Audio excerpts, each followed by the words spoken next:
Welcome to jazz network. നമ്മളിപ്പോൾ ബയോടെക്നോളജിയുടെ ആപ്ലിക്കേഷനാണ് പഠിച്ചുകൊണ്ടിരിക്കുന്നത് അല്ലേ. അപ്പോൾ the recombinant DNA technology or genetic engineering has made immense effect in the field of health care. അപ്പോൾ health care നമ്മുടെ ആരോഗ്യ പരിപാലനത്തിൽ ഇന്ന് ജെനറ്റിക് എഞ്ചിനീയറിങ്ങിന് ഒരു നല്ല ഇൻഫ്ലുവൻസ് ഉണ്ട്. By using genetic engineering, there is a mass production of safe and more effective therapeutic drugs. അതുപോലെ safe ആയതും അതുപോലെ ഇഫക്റ്റീവുമായിട്ടുള്ള ഒരുപാട് ഡ്രഗ്സ് ഉണ്ടാക്കിയെടുക്കാനും ജെനറ്റിക് എഞ്ചിനീയറിംഗിലൂടെ നമുക്കായിട്ടുണ്ട്. At present about 30 recombinant therapeutic drugs has been approved for human use. Out of these 12 are presently being marketed in India. അപ്പോൾ 30ഓളം ഡ്രഗുകൾ ഇന്ന് മനുഷ്യരിൽ ഉപയോഗിക്കാനായിട്ടുള്ള അപ്രൂവൽ കിട്ടിക്കഴിഞ്ഞു. അതിൽ ഒരു 12 ഇപ്പോൾ ഇന്ത്യയിൽ നമുക്ക് അവൈലബിൾ ആണ്. നമ്മുടെ മാർക്കറ്റിൽ 12ഓളം ഇന്ന് നമുക്ക് അവൈലബിൾ ആയിട്ടുണ്ട്. മനസ്സിലായല്ലോ. അപ്പോൾ നമ്മുടെ മെഡിക്കൽ ഫീൽഡിൽ അല്ലെങ്കിൽ നമ്മുടെ ഹെൽത്ത് കെയർ ഫീൽഡിലൊക്കെ ഇന്ന് ബയോടെക്നോളജിക്ക് ഒരുപാട് സാധ്യതകളാണുള്ളത്. ഒരുപാട് റിസർച്ച് ഒക്കെ നടന്നുകൊണ്ടിരിക്കുന്ന ഒരു മേഖലയാണ് ബയോടെക്നോളജിക്കൽ ആപ്ലിക്കേഷൻ ഇൻ മെഡിസിൻ എന്ന് പറയുന്നത്. അപ്പോൾ അതിൽ നമുക്ക് 2-3 കാര്യങ്ങൾ പഠിക്കാനുണ്ട്. Today I am going to teach you about genetically engineered insulin. അതായത് ബയോടെക്നോളജിയിലൂടെ അല്ലെങ്കിൽ ജെനറ്റിക് എഞ്ചിനീയറിംഗിലൂടെ ഒരു ഇൻസുലിൻ എങ്ങനെയാണ് ഉണ്ടാക്കിയെടുക്കുന്നത്. What is insulin? Or insulin is a peptide hormone secreted by islets of Langerhans of pancreas. എന്താണ് പാൻക്രിയാസ് എന്ന് പറഞ്ഞാൽ? It is an organ of digestive system. നമ്മുടെ ഡൈജസ്റ്റീവ് സിസ്റ്റവുമായി ബന്ധപ്പെട്ട് കിടക്കുന്ന ഒരു ഓർഗനാണ് പാൻക്രിയാസ് എന്ന് പറയുന്നത്. അതിലെ ഒരു പ്രത്യേക region of pancreas that contain endocrine cells. അതിനകത്ത് എൻഡോക്രൈൻ ഗ്ലാൻസ് അടങ്ങിയിട്ടുള്ള ഒരു ഭാഗമാണ്, റീജിയനാണ് ഐലറ്റ്സ് ഓഫ് ലാംഗർഹാൻസ് എന്ന് പറയുന്നത്. അപ്പോൾ പാൻക്രിയാസിലെ ഐലറ്റ്സ് ഓഫ് ലാംഗർഹാൻസ് ആണ് ഇൻസുലിൻ സെക്രീറ്റ് ചെയ്യുന്നത്. മനസ്സിലായല്ലോ. ഇനി എന്താണ് ഇൻസുലിന്റെ function? Insulin regulates the glucose level in the ബ്ലഡിലുള്ള ഗ്ലൂക്കോസ് ലെവല് റെഗുലേറ്റ് ചെയ്യുക അല്ലെങ്കിൽ കൺട്രോൾ ചെയ്യുന്നത് ഇൻസുലിൻ ആണ്. അപ്പോൾ ഇൻസുലിൻ എന്താണ് ചെയ്യുന്നത്? റെഗുലേറ്റ് ചെയ്യുന്നു എന്ന് പറഞ്ഞാൽ എന്താണ്? In presence of insulin the liver cells absorb glucose from the blood. ഇൻസുലിന്റെ പ്രസൻസിൽ ബ്ലഡിലുള്ള ഗ്ലൂക്കോസിനെ ലിവർ സെൽസ് ആഗിരണം ചെയ്യുന്നു. അതാണ് ഇൻസുലിന്റെ ഫംഗ്ഷൻ എന്ന് പറയുന്നത്. അങ്ങനെയാണ് ഇൻസുലിൻ ബ്ലഡില് ഷുഗറിന്റെ അളവ് അല്ലെങ്കിൽ ഗ്ലൂക്കോസിന്റെ അളവ് കൺട്രോൾ ചെയ്യുന്നത്, റെഗുലേറ്റ് ചെയ്യുന്നത്. But in the absence of insulin the liver cells secrete or release glucose into the blood. Insulin ഇല്ലാതെ വന്നാൽ ലിവർ സെൽസ് എന്ത് ചെയ്യും? ലിവർ സെൽസ് ഗ്ലൂക്കോസിനെ ബ്ലഡിലേക്ക് തിരിച്ചിടുന്നു. അപ്പോൾ എന്ത് സംഭവിക്കുന്നു? The level of glucose increase in the blood. ബ്ലഡില് ഗ്ലൂക്കോസിന്റെ ലെവല് ഇൻക്രീസ് ചെയ്യുന്നു. അപ്പോൾ ഇൻസുലിൻ ഇല്ലാതെ വരുമ്പോൾ ബ്ലഡിലുള്ള ഗ്ലൂക്കോസിന്റെ ലെവല് ഇൻക്രീസ് ചെയ്യുന്നു. That is the disease known as, എന്തെന്നാണ് ആ ഡിസീസിന് നമ്മൾ പറയുന്നത്? ബ്ലഡില് ഗ്ലൂക്കോസിന്റെ ലെവൽ ഇൻക്രീസ് ചെയ്യുമ്പോൾ ആ ഡിസീസിന് ഡയബറ്റീസ് മെലിറ്റസ് എന്ന് പറയും. നമ്മൾ കോമൺ ആയിട്ട് ഡയബറ്റീസ് എന്ന് പറയും. അപ്പോൾ ഡയബറ്റീസ് മെലിറ്റസ് എന്ന് പറയുന്ന രോഗമുണ്ടാകുന്നത് ഇൻസുലിന്റെ അഭാവത്തിലാണ്. ഡയബറ്റീസ് എന്ന് പറയുന്ന രോഗമുണ്ടാകുന്നത്. മനസ്സിലായല്ലോ.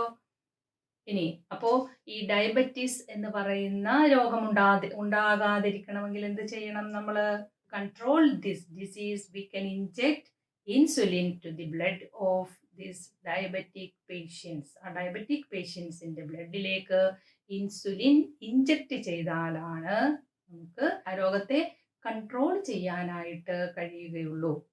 മനസ്സിലായല്ലോ. അപ്പോൾ ഇൻസുലിന്റെ ലെവല് ബ്ലഡില് കൂടുന്നതാണ് ഡയബറ്റീസ് എന്ന് പറയുന്ന രോഗമുണ്ടാക്കുന്നത്. ഇൻസുലിൻ ബ്ലഡിലെ ഗ്ലൂക്കോസ് ലെവല് കൺട്രോൾ ചെയ്ത് നിർത്തുന്നതാണ് ഇൻസുലിന്റെ ഫംഗ്ഷൻ എന്ന് പറയുന്നത്. അപ്പോൾ ഇൻസുലിൻ ഇല്ലാതെ വരുമ്പോൾ ലിവർ സെൽസ് ബ്ലഡിലേക്ക് ഗ്ലൂക്കോസിനെ ഇട്ടുകൊടുക്കുന്നു, റിലീസ് ചെയ്യുന്നു.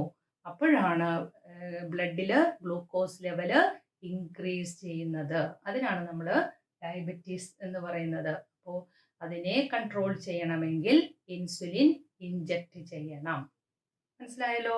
Earlier, this insulin used for diabetic patients was extracted from the pancreas of slaughtered cattle or pigs. ആദ്യമെല്ലാം നമ്മൾ ഈ ഡയബറ്റിക് പേഷ്യൻസിന് കൊടുക്കാനുള്ള ഇൻസുലിൻ എടുത്തിരുന്നത് സ്ലോട്ടേർഡ് കാറ്റിൽ ഓർ പിഗ്സ്. സ്ലോട്ടേർഡ് മീൻസ് എന്താണ്? അറവശാലയിലെ അല്ലെങ്കിൽ നമ്മൾ അറക്കുന്ന സ്ഥലത്തല്ലേ ഇതിനെ നമ്മൾ ഇറച്ചിക്കൊക്കെ വേണ്ടി ഈ കാറ്റ് കന്നുകാലികളെയും പിഗിനെയൊക്കെ നമ്മൾ അറക്കുന്ന സ്ഥലങ്ങളുണ്ടല്ലേ, അതിനാണ് അറവശാല എന്ന് പറയുന്നത്. അപ്പോൾ അറവശാലകളിലെ ഈ കാറ്റിലിൻ്റെയും കന്നുകാലികളുടെയും പിഗിൻ്റെയും ഒക്കെ പാൻക്രിയാസിൽ നിന്നെടുത്തിട്ടുള്ള ഇൻസുലിനാണ് ഈ ഡയബറ്റിക് പേഷ്യൻസിന് കൊടുത്തിരുന്നത്.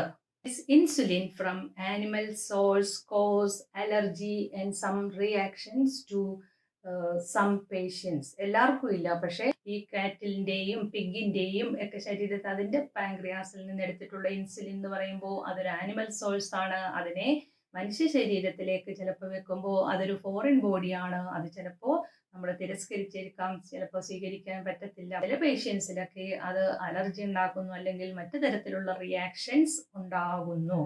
മനസ്സിലായല്ലോ?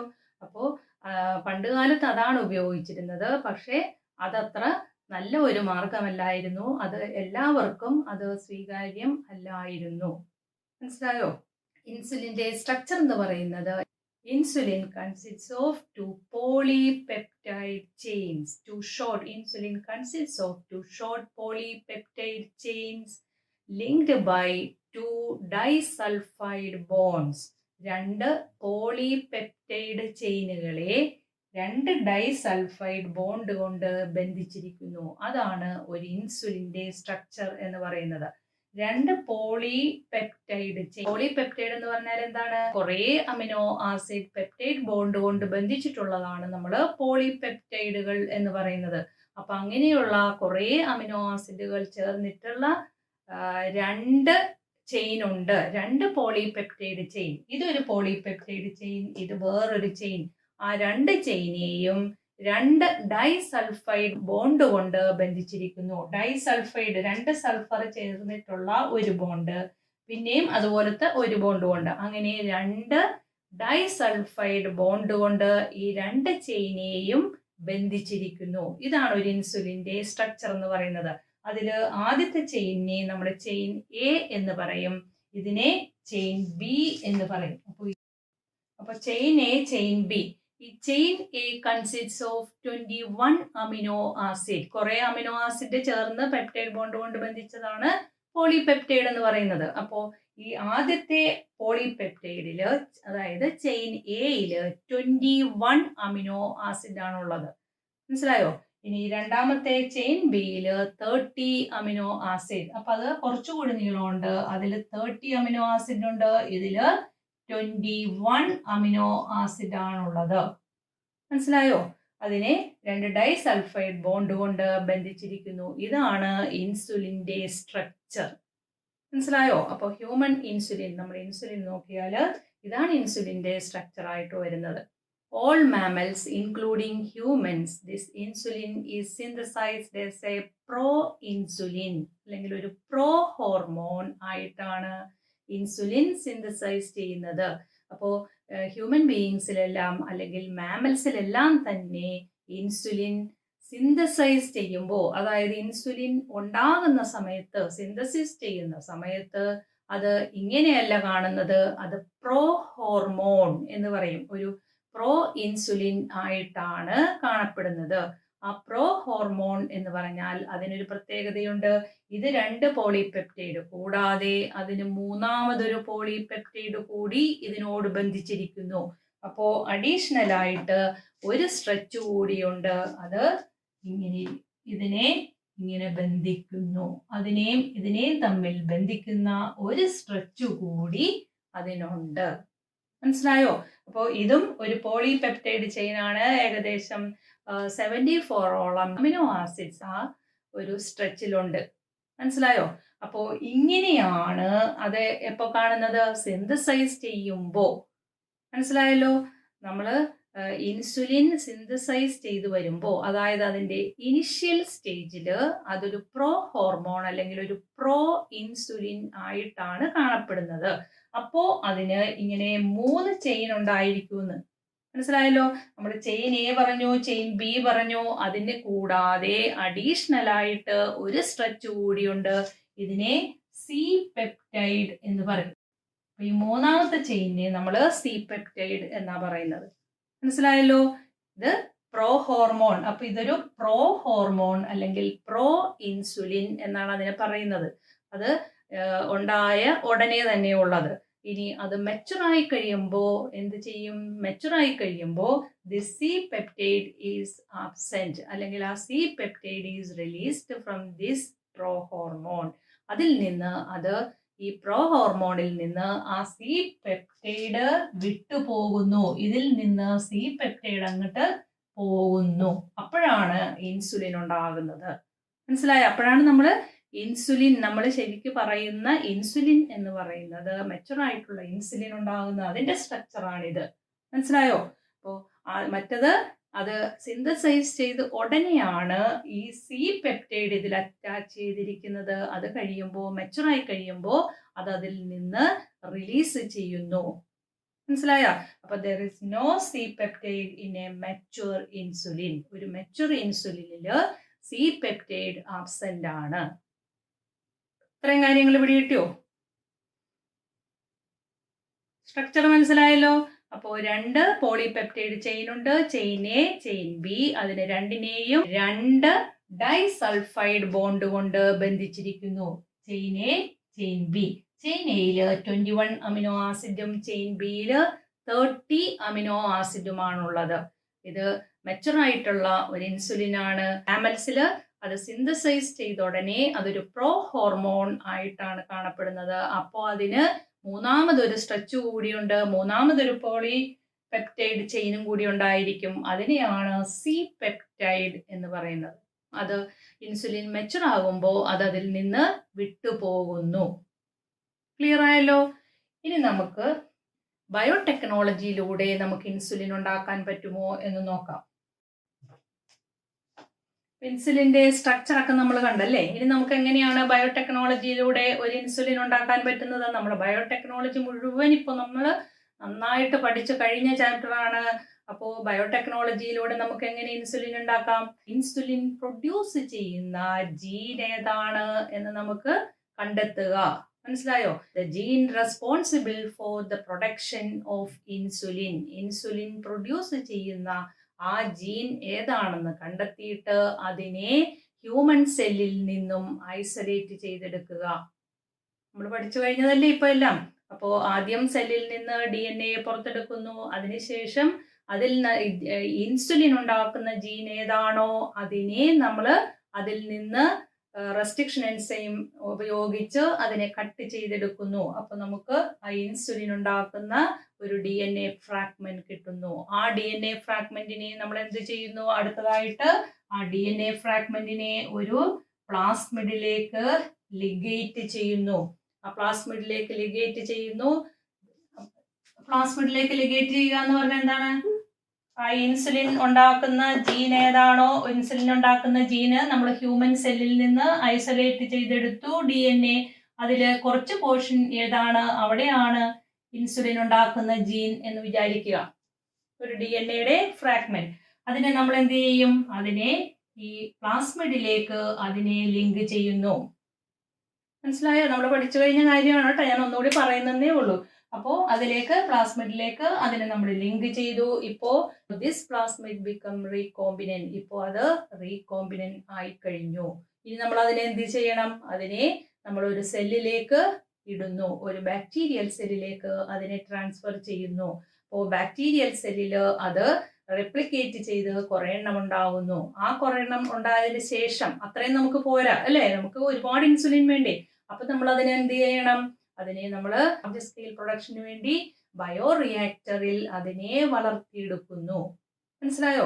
അപ്പോൾ ഇതെല്ലാം നമ്മൾ പഠിച്ചു കഴിഞ്ഞതല്ലേ. അപ്പോൾ ബയോ റിയാക്ടറിൽ അങ്ങനെ ലാർജ് സ്കെയിലായിട്ട് ബാക്ടീരിയയെ വളർത്തി ഒരുപാട് ഇൻസുലിൻ നമുക്ക് ഉണ്ടാക്കിയെടുക്കാം അല്ലേ. മനസ്സിലായല്ലോ എങ്ങനെയാണെന്ന്. ബട്ട് അവിടെ ഒരു പ്രത്യേകതയുണ്ട്. എന്താണ് ആ പ്രത്യേകത? ഹ്യൂമൻ സെല്ലില് ഇൻസുലിൻ ഇരിക്കുന്നത് ഒരു പ്രോ ഹോർമോൺ ആയിട്ടാണ്. അല്ലേ? ഇൻസുലിൻ സിന്തസൈസ് ചെയ്യുമ്പോൾ അത് പ്രോ ഹോർമോൺ ആയിട്ടാണ് സിന്തസൈസ് ചെയ്യുന്നത്. അപ്പോൾ ഒരു എക്സ്ട്രാ സ്ട്രെച്ച് കൂടിയുണ്ട്. അപ്പൊ നമ്മുടെ ഈ ജീൻ വെച്ച് കൊടുത്ത് ഈ DNA ഉണ്ടായി വന്നപ്പോൾ അത് പ്രോ ഹോർമോൺ സ്റ്റേജിലാണ് ഇരിക്കുന്നത്. അതിനെ പ്രോ ഇൻസുലിൻ ആയിട്ടാണ് അതിരിക്കുന്നത്. അപ്പോൾ അതിനെ നമ്മൾ ഇൻസുലിൻ ആക്കണം. അപ്പോൾ അതിനെ കുറച്ച് പ്രോസസ് ഒക്കെ ചെയ്യണം. അങ്ങനെയാണ് അതിനെ ആ പ്രോസസ്സിലൂടെ മാറ്റി ഇത് ഈ സ്ട്രെച്ചൊക്കെ കളഞ്ഞ് അതിനെ ഇൻസുലിൻ ആക്കി എടുക്കണ്ടേ. അങ്ങനെ ആ സ്ട്രെച്ചൊക്കെ കളഞ്ഞ് അല്ലെങ്കിൽ ആ സി പെപ്റ്റൈഡിനെ മാറ്റി ഇൻസുലിൻ ആക്കിയെടുക്കണം എന്നുള്ളത് ഒരു ചലഞ്ചിങ് ആയിട്ടുള്ള പ്രോസസ്സാണ്. മനസ്സിലായോ? അപ്പൊ ഒരുപാട് ചലഞ്ചിങ് ആയിട്ടുള്ള ഒരു പ്രോസസ്സാണ് അത്. ഈ പ്രോ ഹോർമോണിൽ നിന്നും അല്ലെങ്കിൽ ആ പ്രോ ഇൻസുലിനിൽ നിന്നും ഇൻസുലിൻ ഉണ്ടാക്കിയെടുക്കുക എന്നുള്ളത്. എന്നാലും അതായിരുന്നു ഫോളോ ചെയ്തുകൊണ്ടിരുന്ന ഒരു മെത്തേഡ് എന്ന് പറയുന്നത്. അപ്പൊ അങ്ങനെയാണ് നമ്മൾ ഉപയോഗിച്ചുകൊണ്ടിരുന്നത്. In 1983, an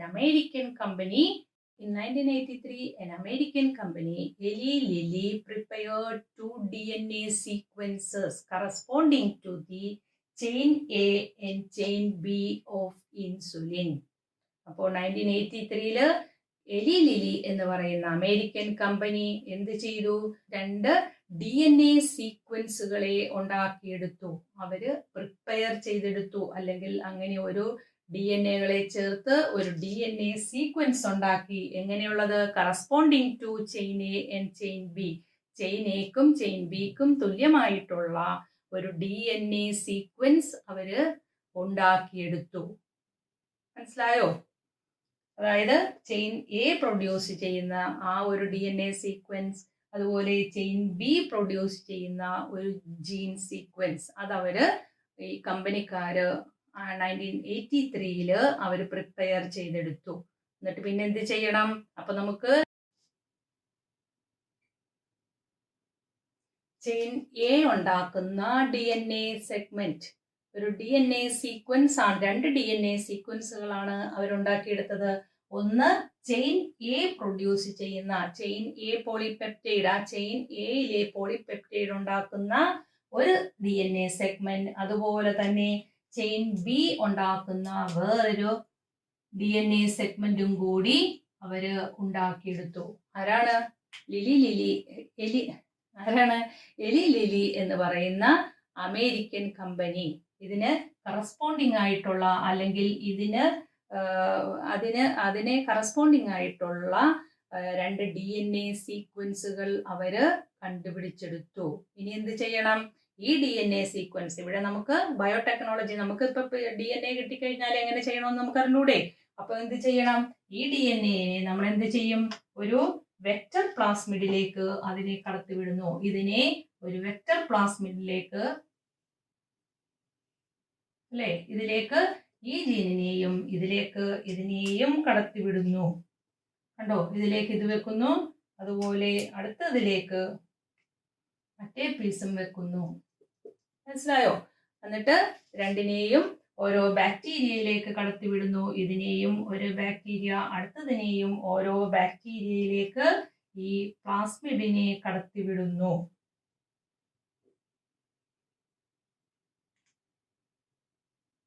കണ്ടോ?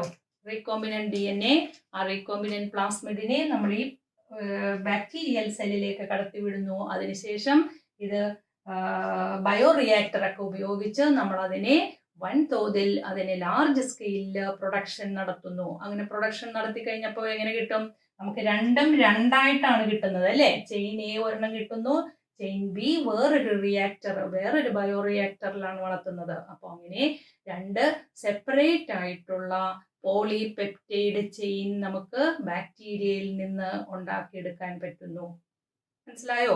അപ്പൊ 2 ഡിഫറെന്റ് ആയിട്ടുള്ള ബാക്ടീരിയകളിൽ നിന്ന് നമ്മൾ 2 സെപ്പറേറ്റ് ആയിട്ടാണ് ഈ ചെയിൻ എയും ചെയിൻ ബിയും ഉണ്ടാക്കിയെടുക്കുന്നത്. അതിനുശേഷം അവയെ നമ്മൾ അത് രണ്ടും കിട്ടിക്കഴിയുമ്പോൾ അതിനെ ഡൈസൾഫൈഡ് ചേർത്ത് ലിങ്ക് ചെയ്യുന്നു. അത് പ്രയാസമില്ലാത്ത പണിയാണ്. അപ്പോൾ നേരത്തെ നമ്മൾ ആദ്യം പറഞ്ഞ രീതിയേക്കാൾ ആദ്യം പറഞ്ഞത് ഇതുണ്ടാക്കിയതിന് ശേഷം അതിൽ നിന്ന് മറ്റേ സി പെപ്റ്റൈഡിനെ വിട്ടുകൊടുക്കുകയൊക്കെ ചെയ്യണമായിരുന്നു. അതിലും എളുപ്പമായ മാർഗമാണ് ഈ 2 സ്ട്രെച്ച് കിട്ടിക്കഴിയുമ്പോൾ, അല്ലെങ്കിൽ ഈ 2 ചെയിൻ ചെയിൻ ബിയും കിട്ടിക്കഴിയുമ്പോൾ അതിലേക്ക് ഡൈസൾഫൈഡ് ചേർത്ത് വെക്കുക എന്നുള്ളത്. മനസ്സിലായോ? അങ്ങനെ ആ ചെയിൻ ചെയിൻ ബിയെയും തമ്മിൽ അവര് ഡൈസൾഫൈഡ് 2 ഡൈസൾഫൈഡ് ബോണ്ട് ഉപയോഗിച്ച് ലിങ്ക് ചെയ്യുന്നു. അപ്പോൾ എന്തായിട്ട് മാറി? അപ്പോൾ നമുക്ക് നമ്മുടെ ആർട്ടിഫിഷ്യൽ ഹ്യൂമൻ ഇൻസുലിൻ അവിടെ റെഡി ആയി കഴിഞ്ഞു. മനസ്സിലായല്ലോ? ജനറ്റിക്കലി എൻജിനീയർഡ് ഹ്യൂമൻ ഇൻസുലിൻ അല്ലെങ്കിൽ ആർട്ടിഫിഷ്യലി കൺസ്ട്രക്റ്റഡ് ഹ്യൂമൻ ഇൻസുലിൻ അപ്പോൾ അവിടെ റെഡിയായി. മനസ്സിലായല്ലോ എങ്ങനെയാണ് നമ്മൾ ഇൻസുലിൻ ഉണ്ടാക്കിയെടുക്കുന്നതെന്ന്? അപ്പോൾ ഇൻസുലിൻ നമ്മൾ ഉണ്ടാക്കിയെടുക്കുന്നത് ആദ്യം പറഞ്ഞ മെത്തേഡ് എന്ന് പറയുന്നത്, ഇൻസുലിൻ ഉണ്ടാക്കുന്ന ഏത് ജീനാണോ ആ ജീനിനെ നമ്മൾ ബാക്ടീരിയയിലേക്ക് ട്രാൻസ്ഫർ ചെയ്ത് അതിനെ കൊണ്ട് വളർത്തിയൊക്കെ എടുക്കുന്നു. പക്ഷേ അത് ഇത്തിരി ചലഞ്ചിങ് പ്രോസസ് ആയിരുന്നു. കാരണം നമുക്ക് കിട്ടുന്നത് ഒരു പ്രോ ഇൻസുലിൻ ആയിരുന്നു. പിന്നെ അതിനെ ഇൻസുലിനാക്കി മാറ്റണമായിരുന്നു. ഇപ്പോൾ എലി ലിലി ചെയ്തത് എന്താണ്? എലി ലിലി എന്ന് പറയുന്ന അമേരിക്കൻ കമ്പനി അവര് 2 DNA സീക്വൻസ്, ഏതിന്? ചെയിൻ എയ്ക്കും ചെയിൻ ബിക്കും കറസ്പോണ്ടിങ് ആയിട്ടുള്ള 2 DNA സീക്വൻസ് അവര് പ്രിപ്പയർ ചെയ്തെടുത്തു. അപ്പോൾ അതിനെ ഉപയോഗിച്ചുകൊണ്ട് ഈ 2 ചെയിനും സെപ്പറേറ്റ് ആയിട്ടുണ്ടാക്കി. മനസ്സിലായോ? 2 ചെയിനും സെപ്പറേറ്റ് ആയിട്ടുണ്ടാക്കിയിട്ട് അതിനെ 2 ഡൈസൾഫൈഡ് ചേർത്ത് ഇൻസുലിനാക്കി മാറ്റി. അങ്ങനെ കമ്പൈൻ ചെയ്ത് കഴിഞ്ഞപ്പോൾ നമുക്ക് ആർട്ടിഫിഷ്യൽ ആയിട്ടുള്ള ഹ്യൂമൻ ഇൻസുലിൻ റെഡിയായി അവിടെ ഫോം ചെയ്തു. ഇങ്ങനെയാണ് ഇൻസുലിൻ ഉണ്ടാക്കിയതെന്ന് ഇപ്പം മനസ്സിലായല്ലോ. അപ്പോൾ ഇവിടെ ഇതെന്ന് പറയുന്നത് നമ്മൾ ബയോടെക്നോളജിയിൽ പഠിച്ച അതേ രീതി തന്നെയാണ്. ഇവിടെ വേറെ ഇതൊന്നുമില്ല. അപ്പോൾ നമ്മൾ ബയോടെക്നോളജിയിലൂടെ ഇത് ഉണ്ടാക്കിയെടുക്കുന്നു. മനസ്സിലായോ? അപ്പോൾ നമ്മൾ പഠിച്ച ബയോടെക്നോളജിയുടെ ഒരു ആപ്ലിക്കേഷനാണ് ഇവിടെ നടന്നത്. ഈ ജീനിനെ നമ്മൾ ആ ബയോടെക്നോളജിയിൽ നമ്മൾ പഠിച്ച പ്രോസസ്സിലൂടെയാണ് നമ്മൾ അതിനെ ലാർജ് സ്കെയിലായിട്ട് ഉണ്ടാക്കിയെടുക്കുന്നത്. മനസ്സിലായല്ലോ? വീഡിയോ ഇഷ്ടപ്പെട്ടിട്ടുണ്ടാകും എന്ന് വിചാരിക്കുന്നു. ലൈക്ക് ചെയ്യാനും ഷെയർ ചെയ്യാനും മറക്കരുത്. സബ്സ്ക്രൈബ് ചെയ്യാത്തവരുണ്ടെങ്കിൽ സബ്സ്ക്രൈബ് ചെയ്യണം. തൊട്ടടുത്തുള്ള ബെല്ലൈക്കൺ കൂടി പ്രസ് ചെയ്യണം കേട്ടോ. എന്നാലേ നിങ്ങൾക്ക് ഞാൻ ഇടുന്ന വീഡിയോകൾ ഉടനടി ലഭിക്കുകയുള്ളൂ. Thank you.